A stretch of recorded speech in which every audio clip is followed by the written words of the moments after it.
And if you had in the past, say, used the front parking lot, and when you got out of your car, you were immediately attacked by a rose bush. Not today. No, it looks very nice. A lot of stuff was done around here in the last while. All right, it's good. We are doing Revelation chapter 17, and we left with verse 13, but I'll start with verse 12 because it goes with it. So Revelation 17 and verse 12 and following.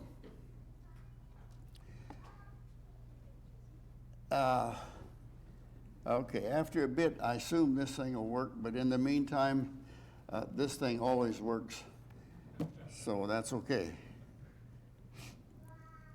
How many of you have gotten to where you rely on the screen for the scriptures? Nobody, okay? One buddy. All right?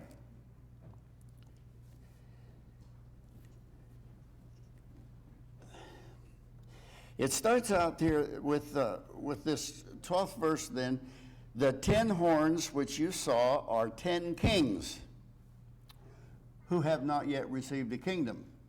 Might sound strange, but when this was written in 96 AD,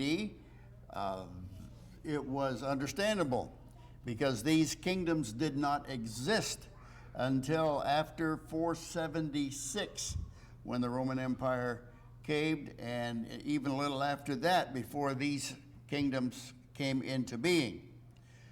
So they have not yet received a kingdom, but they receive authority as kings with the beast for 1 hour. When they get their kingdom, in God's due time, and he was going to use these 10 kingdoms for his purposes, and they would be short-lived. Now, you see the last couple of words there, 1 hour, 1 hour. Now, in history, 1 hour is is just a blip in time. We're going to see this 1 hour business, I think about 3 or 4 times. And there's also going to be 1 day. Now, 1 day is just a little bit longer, but 1 day, again, is a short period of time. So just keep that in mind as we go through this historical aspect of these things. All right. So they have authority as kings with the beast for 1 hour. That's where they got their power, their authority. He gave it to them. Who's the beast? Basically, it all goes back to the devil, to Satan. That's the one who's trying to hurt the church, the Lord's church, and he's using anything he can to do that. And in this case, he's going to use, he thinks, 10 kingdoms to do this. We'll see how it works out. Verse 13. These have one purpose. That is, these 10 kings, 10 kingdoms, have one purpose. And they give their power and authority to the beast, from whence they got it.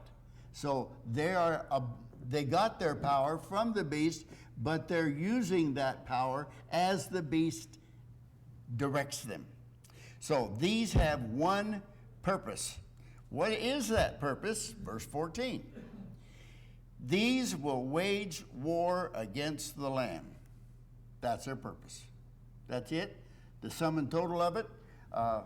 It's why they existed in their minds. So they had collectively one purpose. Now, what's the matter? Is that remote? Get off that blank screen. We can get some scriptures. Oh, I don't. That one's all clear off, I guess. He's preaching next, so he's worried about this. Oh, that's better. Oh, there we go. Where are we? Mind and they give their... That's American Standard. That's not the one I want. I want the new American Standard updated.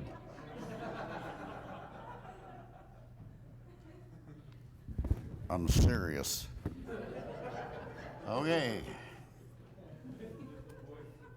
And the reason I want that way is, well, obviously because that's what I like, but it's what I'm reading, and I'm not going to be turning around to see if you're coming along with me. Okay, so we're here in verse 14. These will wage war against the Lamb. Who's the Lamb? Obviously, that's Jesus Christ, the Lamb. And the Lamb will overcome them. Because he's Lord of all lords. And he's King of all kings. And those who are with him are the called and chosen and faithful. Now, he isn't King of kings and Lord of lords because he beat the beast and the 10 kingdoms. He's Lord of lords and King of kings ever since Acts chapter 2 and verse 36. It says he was then. He was the resurrected Christ, and Peter is saying so. All right, and if you want more on this, when it says these 10 will wage war against the Lamb, look in chapter 19, verse 19, and to the end of that chapter. And we'll get there, but that's more of the same. And we talked about Armageddon before, and if you put all these bits and pieces together, that's the final war when things are always and forever and totally, and that's it, done. And guess who wins, fellow Christians? Guess who wins? It says, those who are with him are the called and chosen and faithful. Guess who wins? Yeah, that's it. Then we go to verse 15. And he said to me, who's he? Well, we go back to the angel that was talking here, one of the 7 angels. I said, the waters which you saw where the harlot sits are peoples and multitudes and nations and tongues.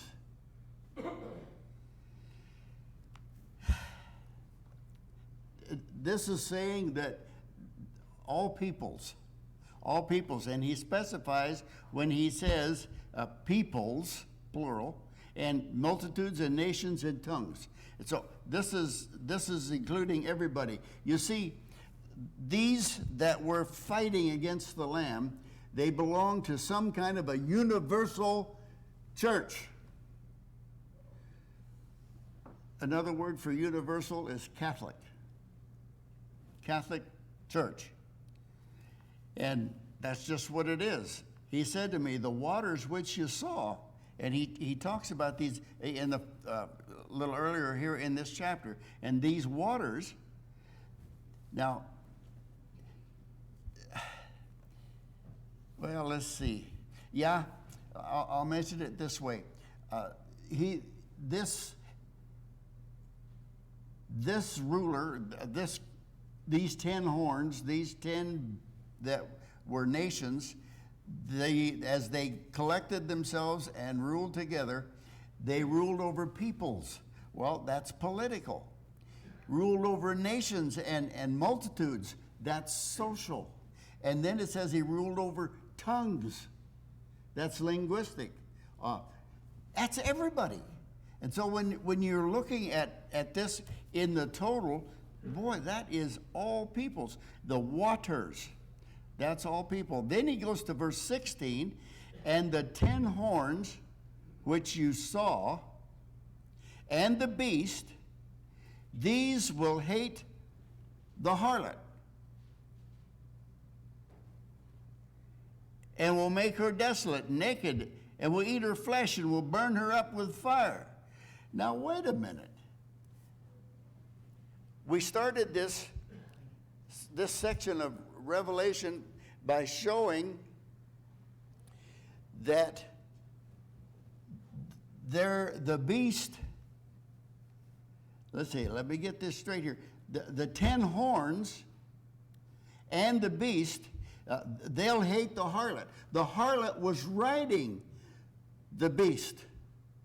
They were in cahoots with each other. They all had the same goal in mind. That's the way it started.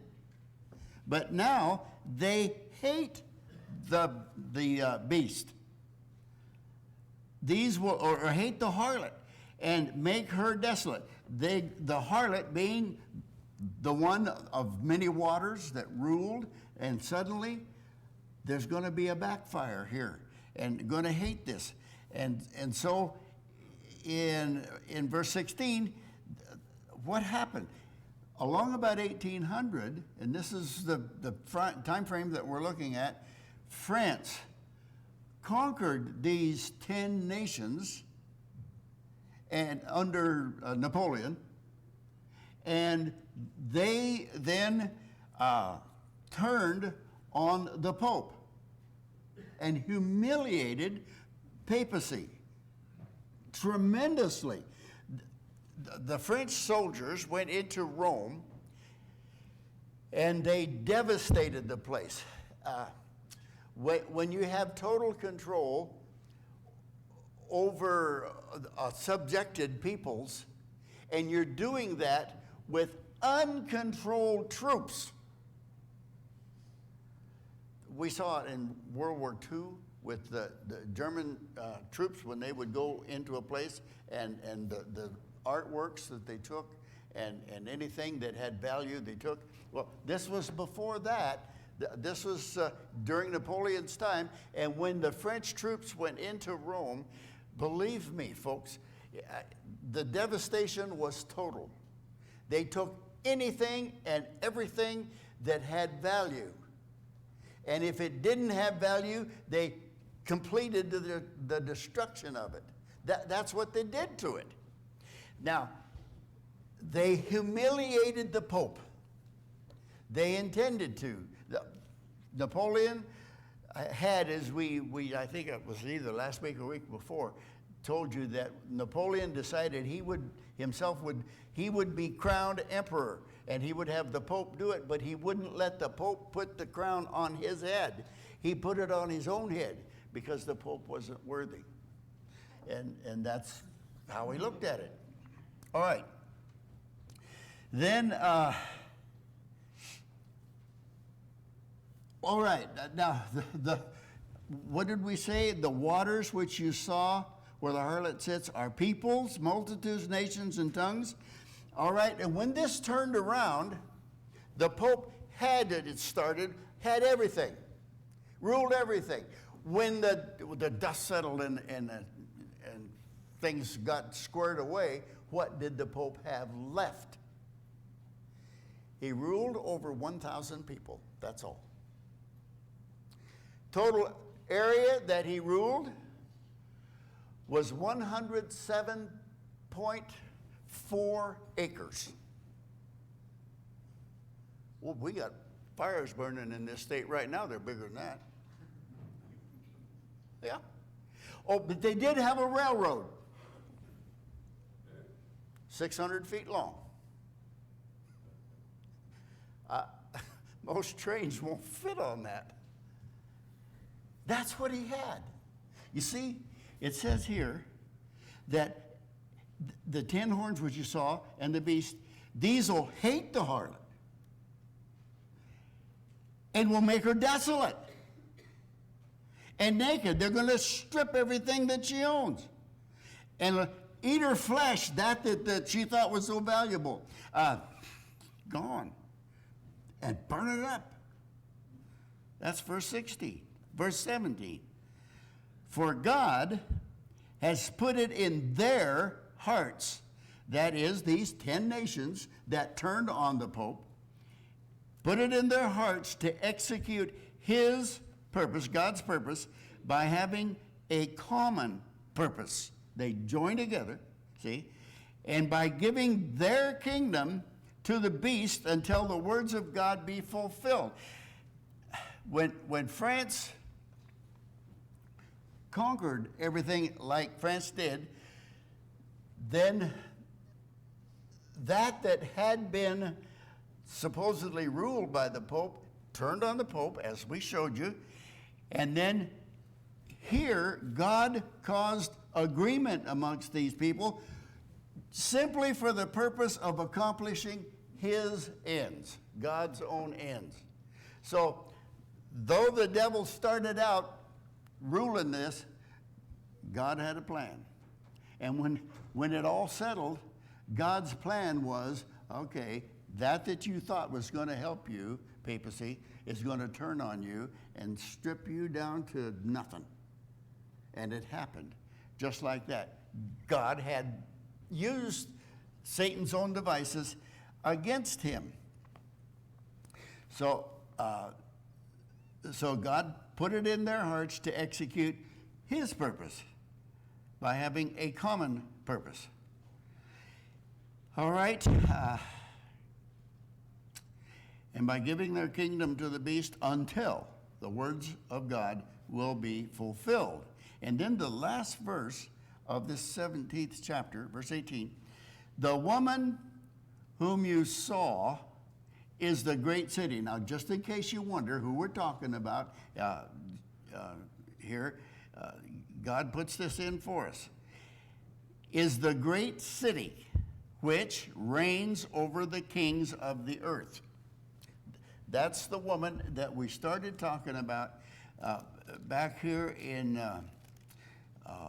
the forepart of this chapter.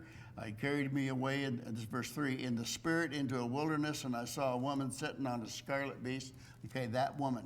That's the one that was ruling and using the beast for her purposes, and the beast turned on her and hated her and stripped her down to absolutely nothing, and ate the flesh and burned up the rest. And I mean, it's gruesome. But in the words of the poet, if you ain't seen nothing yet, that's chapter 18. And I'm at a part here in Revelation that I'll sure be glad to get through it, because there's better things coming, folks. Really, because the final end, no weeping, no crying, no mourning, everything is perfect, and it'll last forever. Well, yeah, that's coming, so don't give up. Right now, that entity, the Apostate Church, that had been doing everything conceivable and even beyond that to hurt the Apostolic Church, is getting theirs. So this Apostate Church is now being punished, and people that went along with it are getting punished. That's just the total of it. So we go to chapter 18, and we have the first 3 verses. After these things, I saw another angel coming down from heaven, having great authority, and the earth was illumined with his glory. Now, this got to be some kind of special angel, and people have of course, already, you can understand, they're surmising, well, it could be this angel, it could be that angel. I only know of 2, I think, that were named, and that's Michael and Gabriel. Have I missed one? Is there another one? Okay, sometimes instead of names, just Michael and Gabriel, they're described. And this one is unusual. Great authority, and the earth was illumined with his glory. And he cried out with a mighty voice, saying, Fallen, Fallen is Babylon the Great.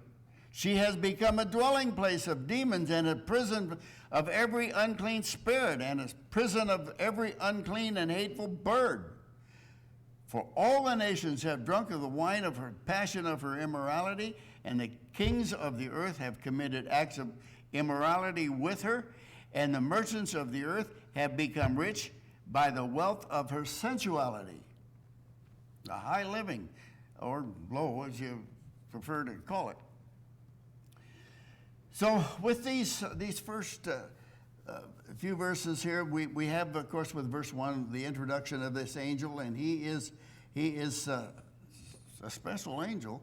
And he says, then in verse 2, fallen, fallen. Now when God says through his beings, and this angel, says it twice.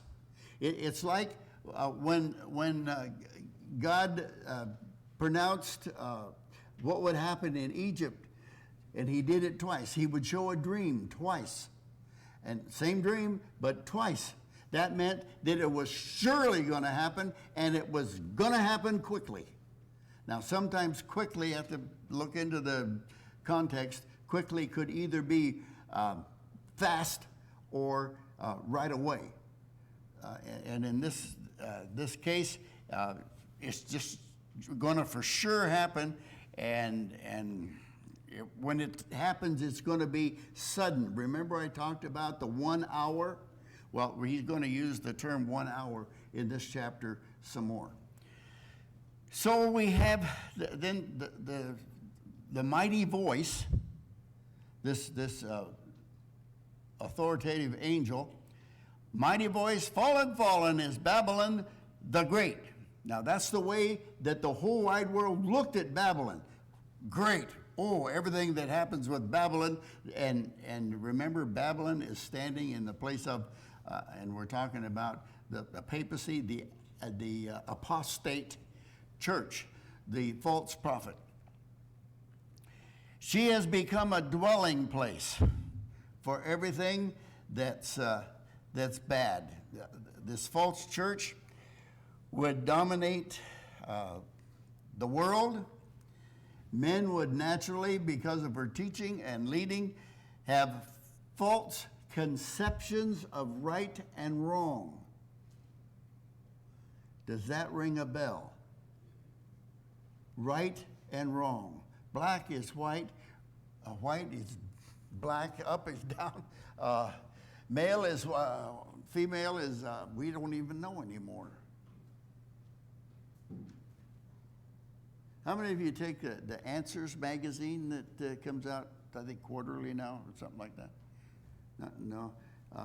I got one yesterday, and they devoted a lot of their pages this time to the problem that has befallen our society, our culture.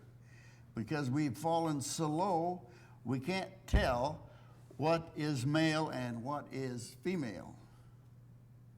The animal kingdom has it straight. They understand. Those of us of the highest quality of creation don't have a clue in our culture, in our society. And it goes into the biology and all of that stuff of it.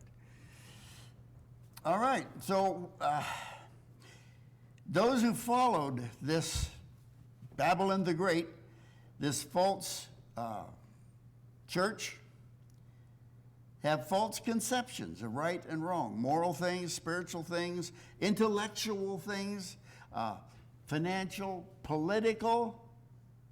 We've gotten to the point, we just, well, you got to call it a very bad age. God's wrath. Now, you think I'm talking about 2019.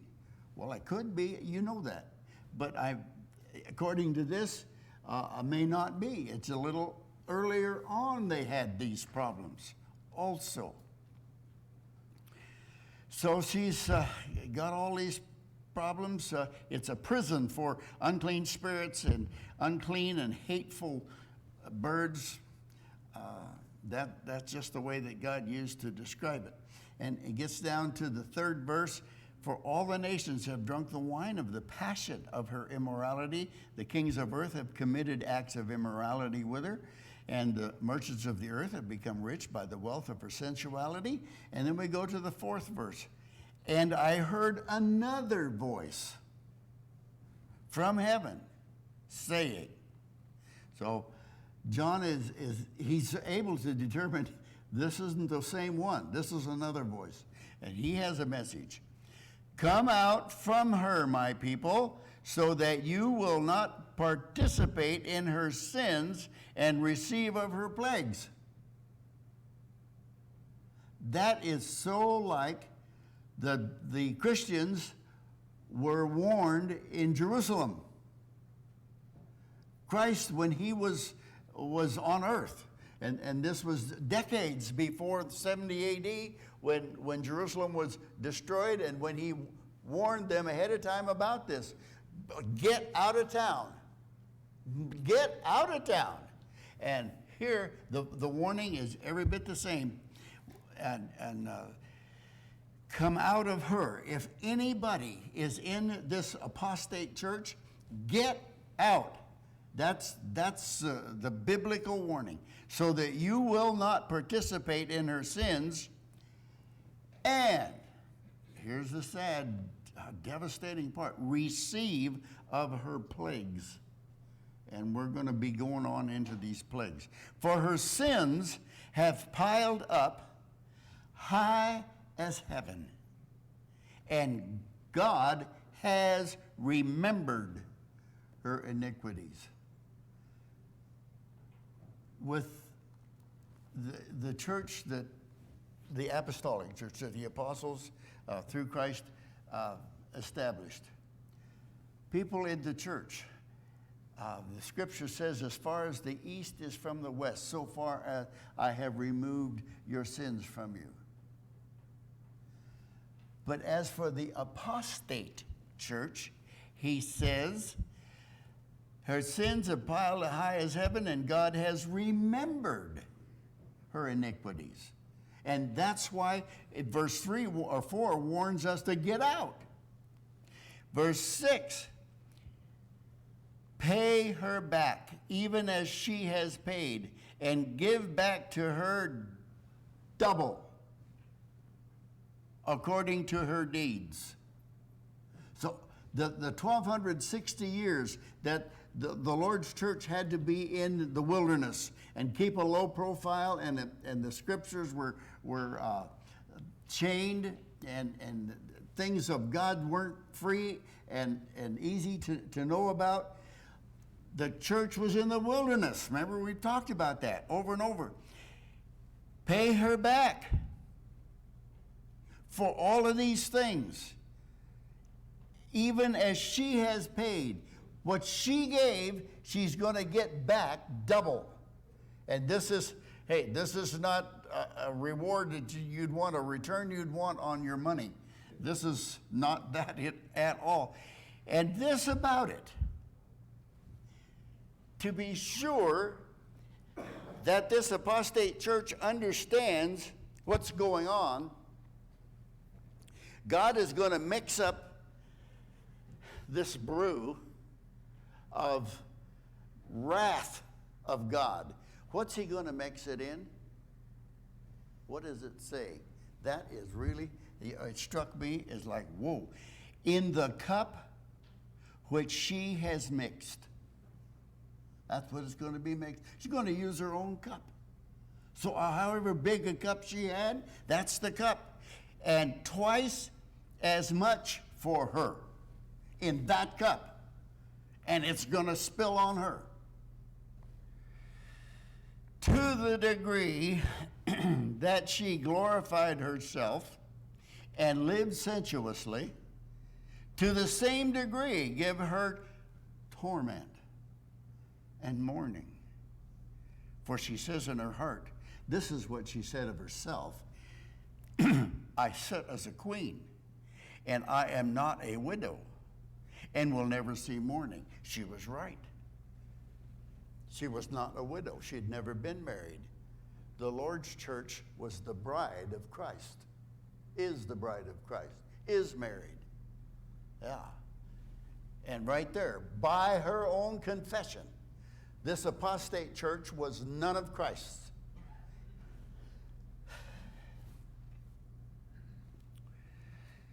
And to the degree that she gave, she gets back. For she says in her heart, I sit as a queen. Verse 8, for this reason, in one day, here's that one day, how it is, one day, her plagues will come, pestilence, and mourning, and famine, and she will be burned up with fire. For the Lord God, who judges her, is strong. He doesn't just say it will happen. He has the strength to carry it out. Now we get verses 9 through 19. Talk about kings, merchants, and mariners. And these are the kings. That's the politics of it. And the merchants that he'll talk about here, and quite lengthily, that's all the commerce. And then finally, the last bit of it, the mariners, that's transportation. So politics, commerce, and transportation. These things, this apostate church, I could, the nicest way I could put it is she influenced it. That more accurately, I would say she dominated it and ruled it. The politics, the commerce, and the transportation. Is there something else? As far as living life on this earth is concerned, it's just, there it is. She ruled it. All right? And this is what's going to be totally against her because of what she has done. So verses 9 and 10. And the kings of the earth who committed acts of immorality and lived sensuously with her will weep and lament over her when they see the smoke of her burning. Standing at a distance, these kings are, standing at a distance because of the fear of their torment, saying, woe, woe, the great city, Babylon, the strong city. For in 1 hour your judgment has come. And I think it's going to just collapse. Have you ever gotten a phone call that changed your world? A phone call. Pick up the phone and, just another phone call. Hi, how you doing? And your world changed. Someone very close to you, someone very dear, someone that was important to your very life. It's announced. They're dead. Just like that. They're dead.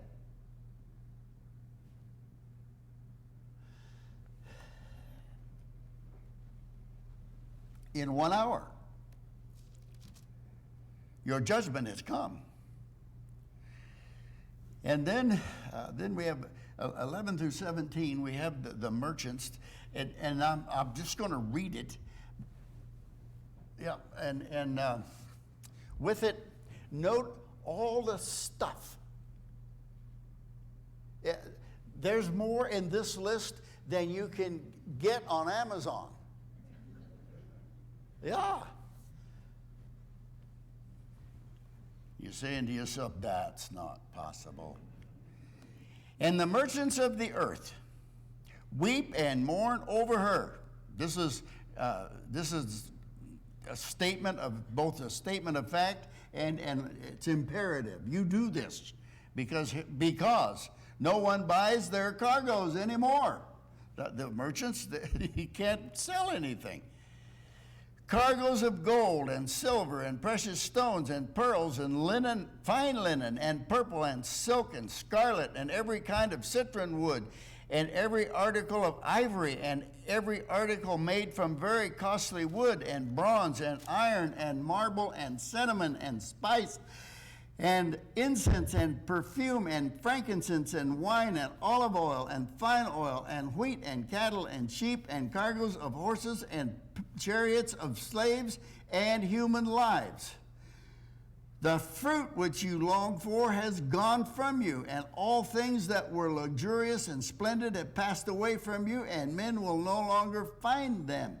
The merchants of these things who became rich from her will stand at a distance because of the fear of her torment and weeping and mourning, saying, Woe, woe, the great city, she who was clothed in fine linen and purple and scarlet, and adorned with gold and precious stones and pearls.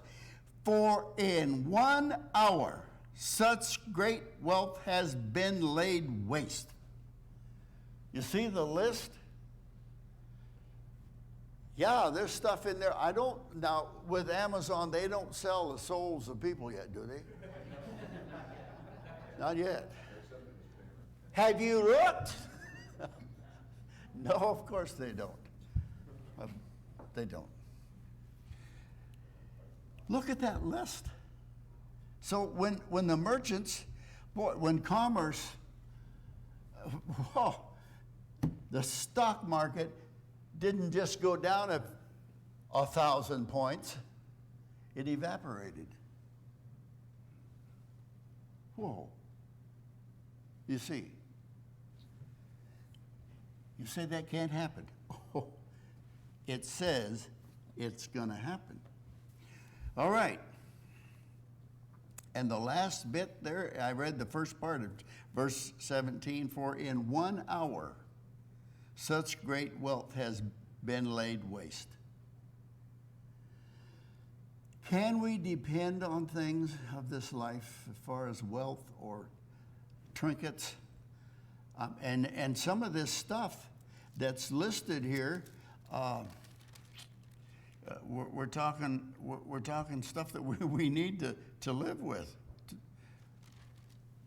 Yeah. Winco is gone. No, not Winco. Yeah. What happened to Sears, Roebuck and Company? How many of you remember Montgomery Ward? You're old.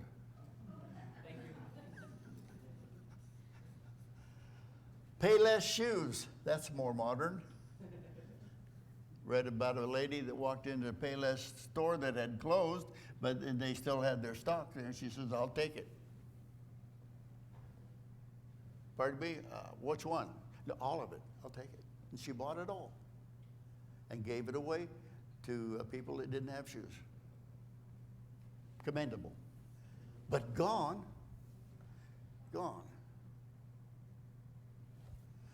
Where I grew up, when I was a boy, within the town, it was in Northern California, and it's called Arcata. Eureka, Arcata, Crescent City, North Coast, Arcata. Within 10-mile radius of Arcata, there were 149 lumber mills. Got smoky around there.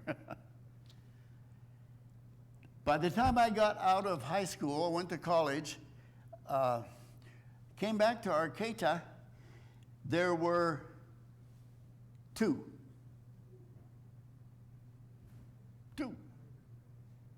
They weren't out of trees, although you might wonder, but that's all that was left.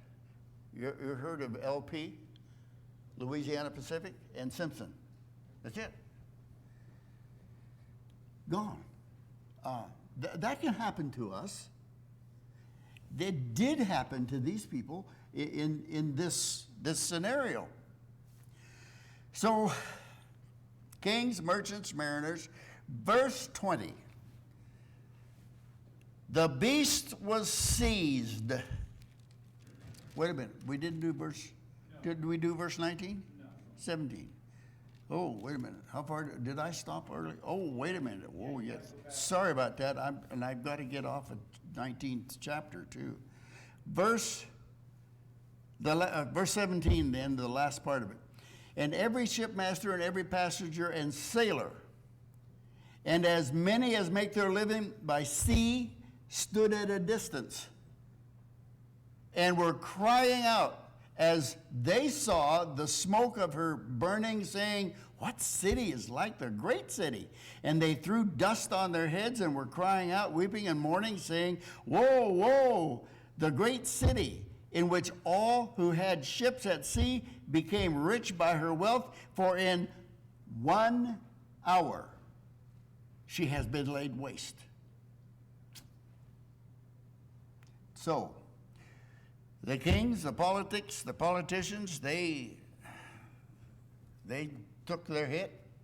The merchants took theirs, and now transportation takes a hit in 1 hour. And you notice they each said 2 words that were identical, woe, woe. In Bible terms, that is the most devastating word that you can use to indicate what's happening to a person or a thing, a time or whatever. Woe. And they each doubled it. Then we get to verse 20. Rejoice over her, O heaven. Yeah, now we've come to the reality for Christians. In heavenly things, all this that's happened. Rejoice over her, O heaven, and you, saints and apostles and prophets, because God, yeah, what about it? Because God has pronounced judgment for you against her.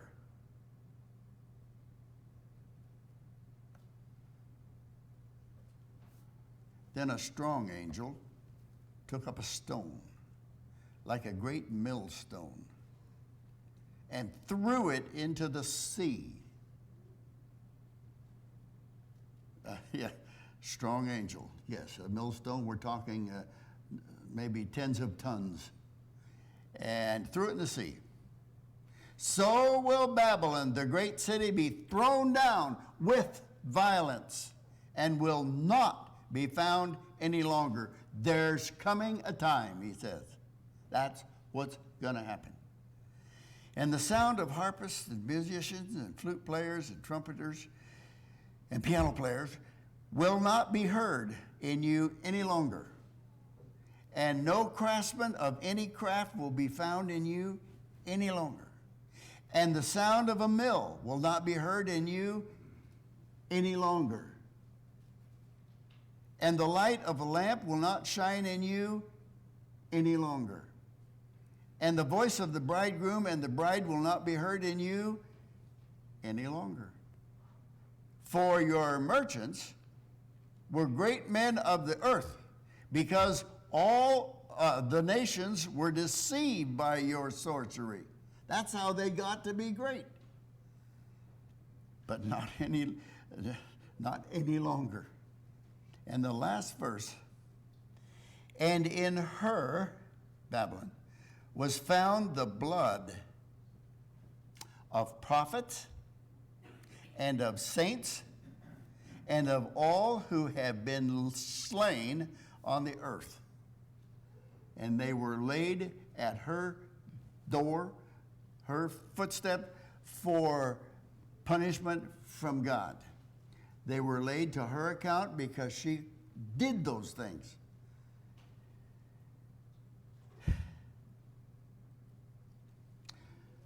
We aren't through. It's the end of the chapter. But through verse 10 of the 19th chapter, there's yet more as pertains to the destruction of Babylon. That is the false prophet, that is the harlot that rode the beast, as we started the 17th chapter. That's how it is. And I have about 30 seconds left. I was just going to say, you know, it's amazing the power of the Word of God that really created all of this. I mean, the Reformation opened up Okay, yeah. Okay. Jason is saying it was the power of the Word of God that opened this up and got this all, we'll say, got the ball rolling. Yeah, okay. All right. So that ends the 18th chapter. Next 2 Lord's Days, I will be in Oregon visiting with family, and maybe I'll be a great-grandpa again by the time I get back. Well, not that it's going to be a long, long, long time, but Lord willing, in the next Sunday, Eric will have a good lesson, and we have a mystery speaker. I'm not going to tell you who it is for the week after that. You will enjoy him, I'm sure. Thank you so much.